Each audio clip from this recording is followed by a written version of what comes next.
Sebelumnya saya akan membuka dengan sebuah pantun. Ibu Budi pergi belanja. Belanjanya membeli salak.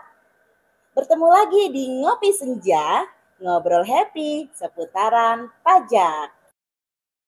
Kali ini saya akan ditemani oleh salah satu narasumber untuk membahas aturan yang sedang happening nih di tahun 2023, yaitu perpajakan terkait natura dan atau kenikmatan. Mungkin kawan pajak banyak nih yang belum tahu apa sih natura, kenikmatan, dipajakin, aduh seperti apa sih? Nah, sore ini saya sudah ditemani oleh salah satu kasih pelayanan terbaik, kepala seksi pelayanan terbaik di KPP Pratama Kebayoran Lama, karena memang cuma satu-satunya kasih pelayanan di KPP Pratama Kebayoran Lama, yaitu Bapak Wildy Menanda. Selamat sore Pak Wildy. Selamat sore Kak ini, selamat sore kawan pajak. Pak Wildy, di sore yang redup-redup ini ya, kita mungkin akan membahas satu materi terkait perpajakan yang sedang happening, yaitu tentang natura dan atau kenikmatan. Mungkin banyak nih kawan pajak di sana yang belum tahu apa sih yang dimaksud natura, kenikmatan, apalagi kemudian natura dan kenikmatan kok dipajakin nih Pak nih. Nah mungkin Pak Widi bisa minta tolong menjelaskan dulu apa sih pengertian imbalan natura dan atau kenikmatan. Oke. Kalau kita bicara secara bahasa, kan kawan pajak yang hadir dimanapun, secara bahasa natura adalah pembayaran, tetapi tidak dalam bentuk uang, Kak. Pembayaran uang, Ya, bukan tidak dalam bentuk uang, Okay. tapi dalam bentuk barang. Itu kalau kita bicara secara bahasa atau yang definisi yang ada di dalam Kamus Besar Bahasa Indonesia. Siap. Kemudian kalau misalnya kita bicara natura, saya akan mencoba membahas agak secara umum. Ya. Diawali baru kita nanti masuk ke segmentasi pajak. Khusus lagi ya. Oke, siap Pak. Ya.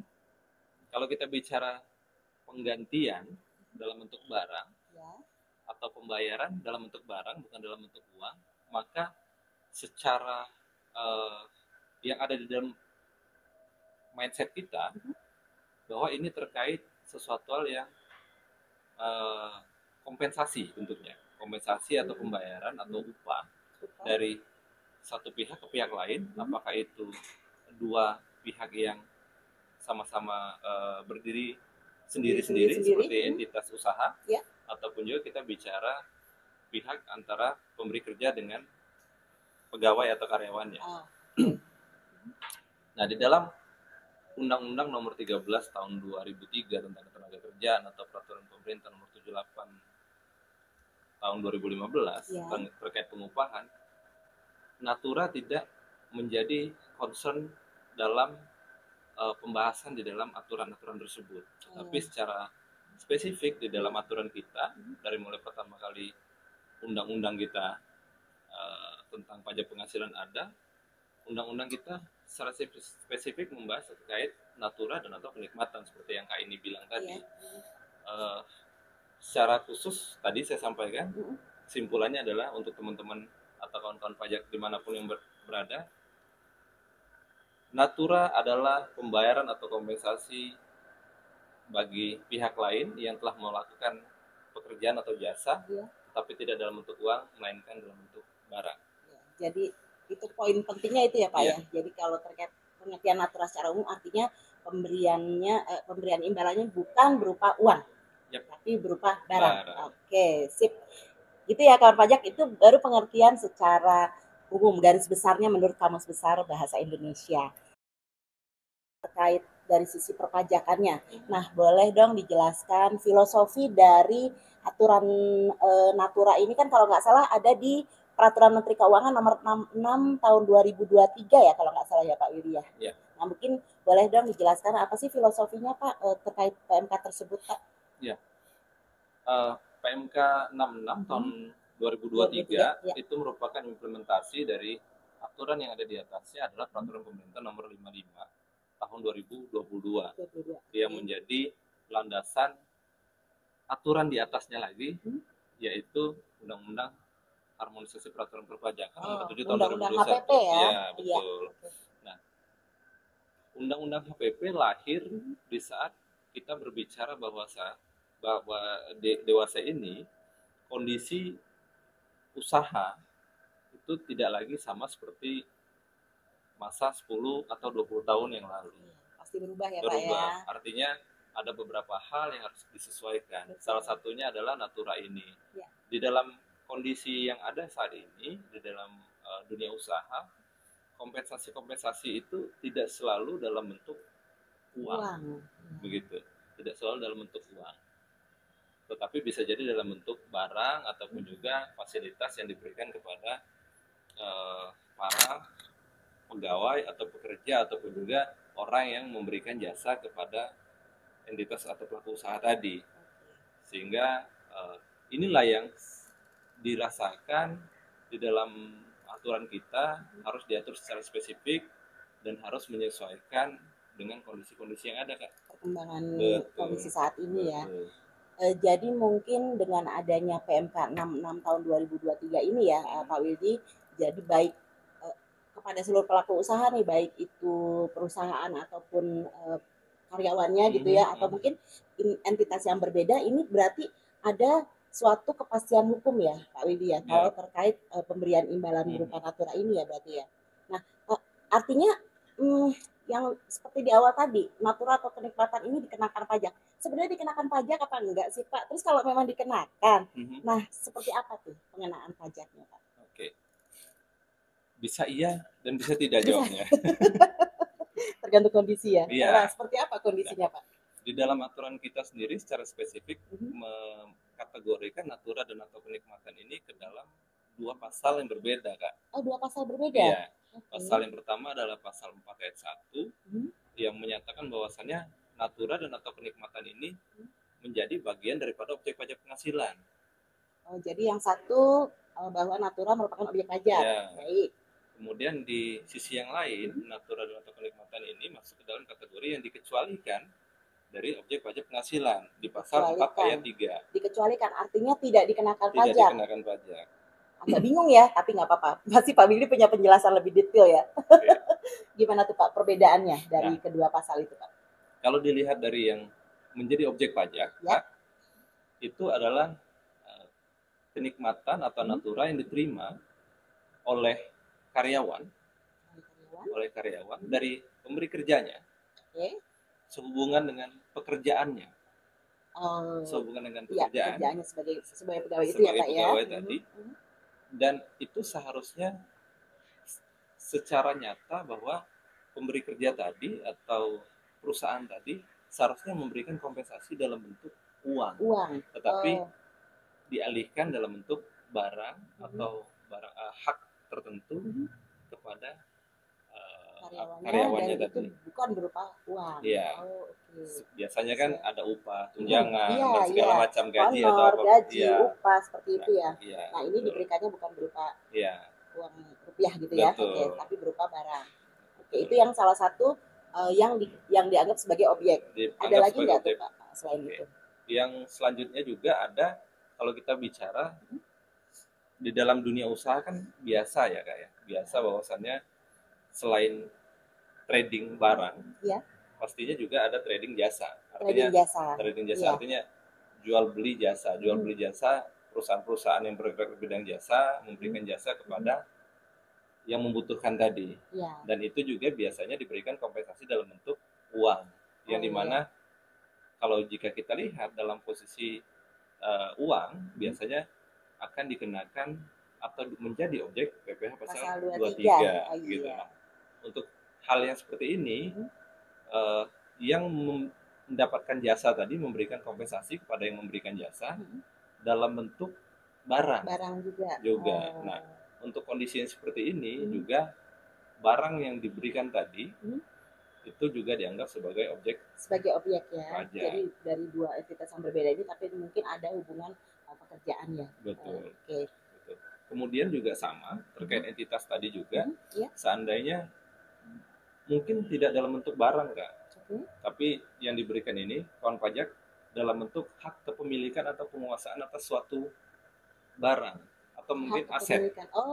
Gitu. Misalnya mungkin yang diberikan kendaraan tadinya, atau mungkin juga hak kepemilikan lahan atau mungkin juga properti yang tadinya milik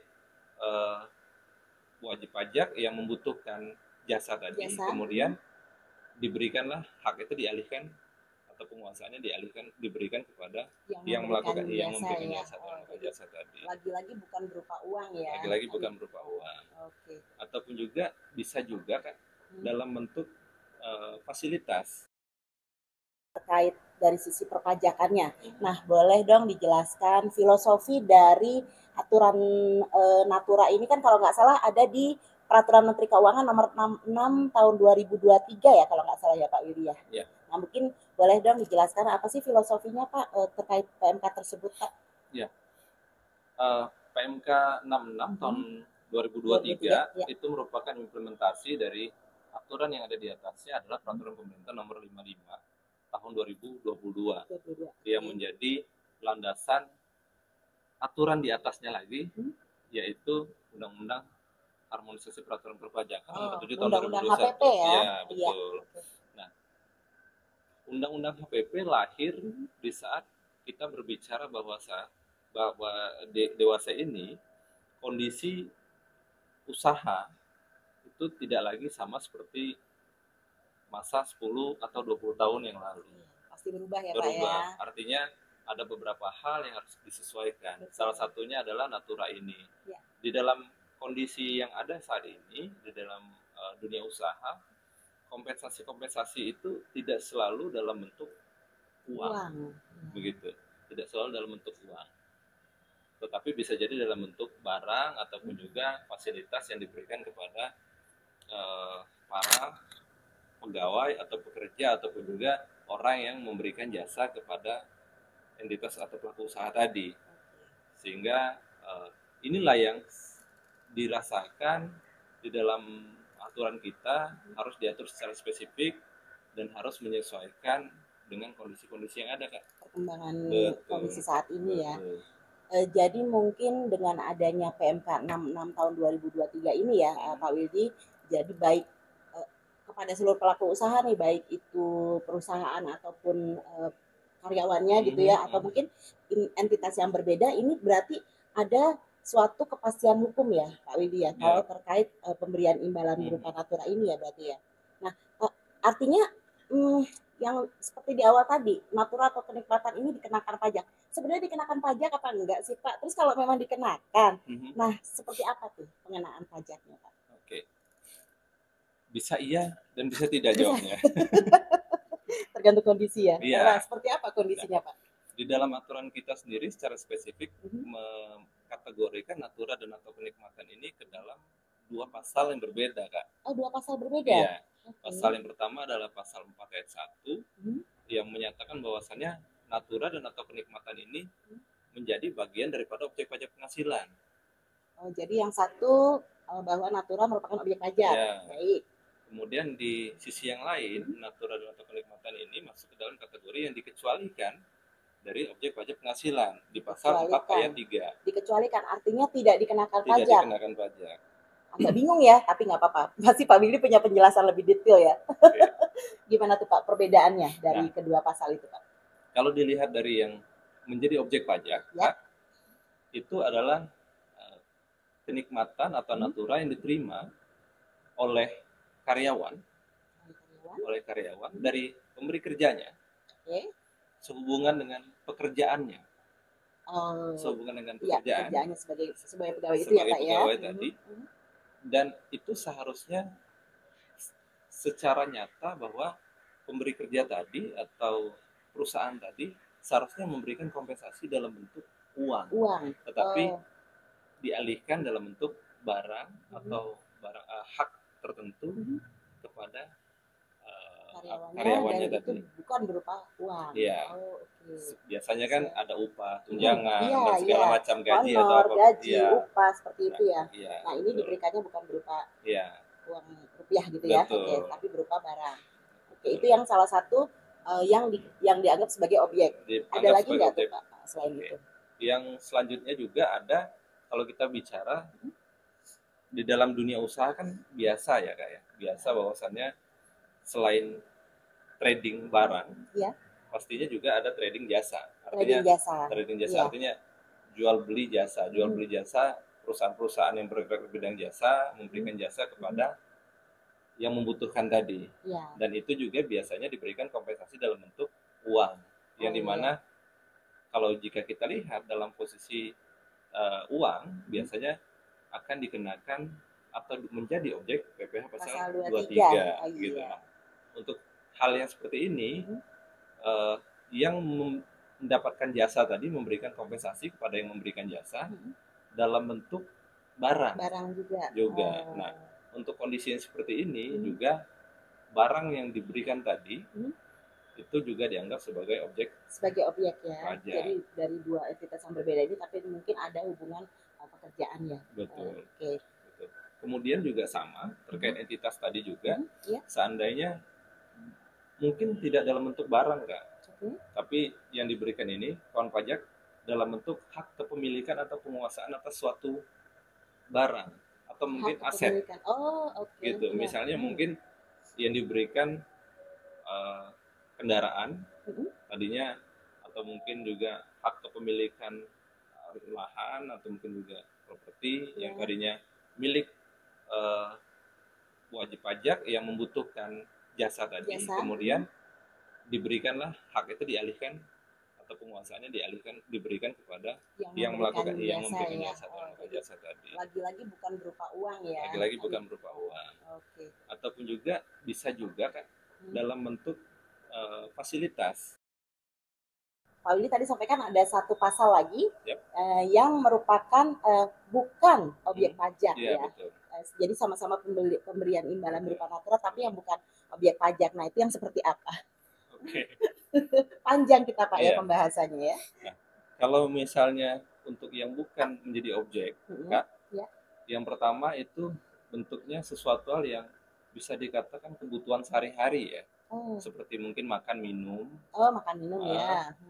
Di beberapa perusahaan yang kita tahu bahwa perusahaan-perusahaan besar tentunya ya, perusahaan-perusahaan besar itu punya kafetaria, di mana uang makan mereka mungkin diganti Kak, dalam bentuk prasmanan. Mereka bisa makan seluruh pegawai ya, dari mulai mungkin pegawai yang leveling paling bawah sampai ke leveling teratas diberikan makan minum secara gratis. Betul. Untuk seluruh pegawai ya. Itu adalah natura dan atau kenikmatan yang tidak dikategorikan yang bukan objek pajak. Betul. Kemudian juga ada lagi Kak, kenikmatan atau natura yang kondisinya untuk daerah tertentu Kak. Daerah tertentu artinya bukan yang secara umum. Ya, yang mungkin aksesnya terbatas kan masuk ke sana. Kan kalau jika kita lihat usaha-usaha dari kawan pajak itu kan banyak ya. Bukan hanya berada di perkotaan, tetapi untuk usaha tertentu pastinya ada pertambangan, mungkin perkebunan yang antara jangkauan dari lokasi ke tempat pusat ekonomi untuk mereka membelanja kebutuhan pokok mungkin jauh. Nah, itu yang kondisinya juga diberikan oleh perusahaan. Untuk kondisi seperti itu juga dianggap natura dan atau kenikmatan kawan pajak yang tidak bukan objek pajak ya, yang bukan jadi tidak dikenakan pajak ya. Tidak dikenakan pajak. Jadi itu masih berupa makan minum tentunya karena keterbatasan mungkin alat akses transportasi gitu Pak ya, karena terkait dengan daerah-daerah tertentu. Betul. Selain itu ada lagi Pak? Nah, selain itu juga ada natura dan atau kenikmatan yang bentuknya memang harus disediakan. Harus disediakan oleh perusahaan untuk karyawannya. Kalau kita bicara karyawan atau kita bicara pegawai, itu level manajemen, top manajemen sampai low manajemen atau paling bawah, pastinya itu menjadi bagian daripada pegawai atau karyawan yang masuk ke dalam kategori itu. Selain itu ada lagi nggak Pak Willy? Selain itu ada juga terkait masalah bahwasannya pemberian yang sifatnya natural atau kenikmatan, tapi dengan batasan tertentu Kak. Batasan tertentu. Seperti apa tuh? Batasan tertentu berarti memang bahwasannya natural atau kenikmatan atau barang yang diberikan ini memang tidak dalam nilai yang besar. Gitu. Ada batasannya ada ya. Batasannya. Okay. Kemudian juga kalau bisa dibilang yang terakhir itu jika pemberian natural atau kenikmatan itu bersumber dari APBN atau PBD itu tidak masuk ke dalam kategori natura dan atau kenikmatan yang menjadi objek pajak penghasilan bagi si penerimanya. Bagi si penerima, siap tuh. Kawan pajak sudah mulai ada titik terang ya, mana imbalan berupa natura yang dikenakan pajak, mana juga imbalan berupa natura, sama-sama imbalan berupa natura, tapi yang ternyata ada yang tidak dikenakan pajak atau bukan merupakan objek pajak. Nah, kawan pajak sudah sangat jelas ya penjelasan Pak Wildi tadi terkait mana imbalan yang dikenakan pajak, mana yang tidak. Kita break dulu nih sebentar Pak Wildi, kawan pajak semua, kita bicara sedikit tentang UMKM ya. Nah, nih kawan pajak, barangkali kawan pajak bisa melihat sendiri di belakang kami, ini ada banyak sekali produk-produk hasil produksi atau rumah produksi dari para pelaku UMKM di wilayah Kecamatan Kebayoran Lama ini. Contohnya yang saya pegang juga ada berupa kalung, kemudian di sebelah sana juga ada berupa yang seperti baju, itu adalah tempat tisu, kemudian ada tas, ada bros dan lain sebagainya. Yang di sini juga ada. Nah, ini saya ingin menyampaikan bahwa terkait para pelaku UMKM di wilayah Kecamatan Kebayoran Lama ini kami memberikan suatu space atau suatu tempat di mana mereka bisa mempromosikan produk-produknya di KPP Kebayoran Lama sebagai ini merupakan suatu program nih Pak Widi dari Duta Transformasi ya. Jadi memang karena keterbatasan tempat, jadi kita kumpulkan beberapa produk dari UMKM yang merupakan binaan Kecamatan Kebayoran Lama. Jadi silakan bisa memajang produk-produknya di sini nih Pak Wildi. Barangkali bagus banget. Iya, barangkali Pak Wildi tertarik boleh loh. Saya juga sudah beli ini kalung ini. Harganya murah meriah Pak. Jadi ada dari raju tari, ada dari handmade aksesoris dan masih banyak lagi. Kalau disebutin satu-satu nanti sangat panjang Pak. Iya. Dan di sini mereka nggak sewa loh Pak Wildi. Oh iya? Gratis, iya, karena memang kita menyediakan fasilitas ini sebagai bagian dari program Duta Transformasi. Berarti teman-teman UMKM bisa semakin banyak ya harusnya mengisi tempat ini ya. Iya, karena memang ini suatu program baru ya. Jadinya harapan kita sih semakin banyak yang menitipkan produk-produknya di sini atau flyer barangkali ya. Dan karena tidak ada biayanya, berarti nggak ada unsur natura dong Pak Wildi. Harusnya sih nggak ada. Free iklan ini Bu ya? Free ya, walaupun iklan. Iya, jadi kita endorsementnya gratis ya. Baik, sekali lagi untuk teman-teman kawan pajak semua yang barangkali memang merupakan pelaku usaha UMKM, silahkan kalau ingin menitipkan produk-produknya di pojok UMKM di KPP Kebayoran Lama, Jalan Ciduk Raya nomor 65 kalau nggak salah ya. Pak Widi kembali lagi nih ke PMK 66 tadi. Ya, kalau tidak salah ya Pak Widi kan dulu ada pasal 3 ayat 6 itu yang menyatakan bahwa natura atau kenikmatan itu merupakan objek. Jadi mulai 1 Januari 2022. Nah, artinya sepertinya ada kontradiktif nih Pak Widi, karena kalau tidak salah di lampirannya itu ada pengecualian untuk tahun 2022. Itu gimana sih Pak? Ya, sebenarnya ini ada pergeseran atau timing waktu ya Bu ya. Kita bicara tadi undang-undang PP diterbitkannya tahun 2021. Ya. Kemudian kita bicara PP-nya nomor 55 itu diterbitkan di tahun 2022.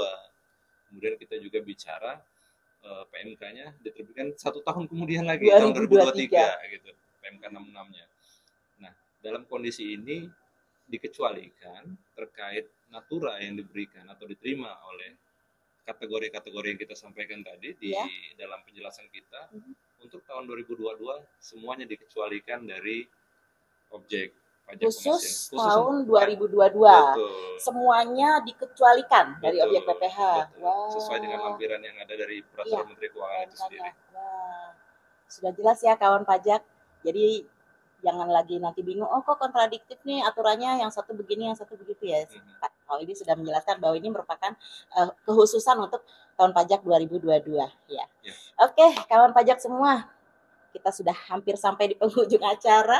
Mudah-mudahan kawan pajak semua sudah lebih paham ya terkait pembelian imbalan berupa natura atau kenikmatan, dan semoga kawan pajak semua sudah siap berkontribusi menjadi orang hebat yang taat pajak. Nah, Pak Widi, terima kasih sekali loh Pak Widi sudah meluangkan waktu menjadi narasumber kita pada hari ini. Sekali lagi terima kasih, dan semoga obrolan kita walaupun mungkin santai bisa menambah wawasan dari kawan pajak semua ya Pak Widi ya. Amin, amin. Oh ya, kawan pajak semua, jangan lupa ya follow media sosial dari KPP Kebayoran Lama ya. Jadi untuk Instagram mungkin bisa follow @pajakkebayoranlama, @PAJAK Kebayoran Lama tanpa spasi. Kemudian untuk Facebook silakan di KPP Pratama Jakarta Kebayoran Lama. Kemudian kalau Twitter @pajakkeplama ya. Jadi silakan kawan pajak ikuti media sosial kami untuk mendapatkan info seputar perpajakan dan juga kegiatan edukasi KPP Pratama Kebayoran Lama. Termasuk podcast ini loh. Podcast apa coba tadi namanya? Podcast Ngopi Senja. Singkatannya apa enggak, Pak? Ngobrol happy seputaran pajak. Oke, kawan pajak semua. Sekali lagi Pak Widi terima kasih ya. Semangat sore. Jangan dulu titik baru koma. Merangkai puisi. Selesai sudah ngopi senja. Semoga jadi kenangan yang indah. Akhir kata, wabillahi taufiq wal hidayah. Wassalamualaikum warahmatullahi wabarakatuh. Tetap semangat pagi. Dah.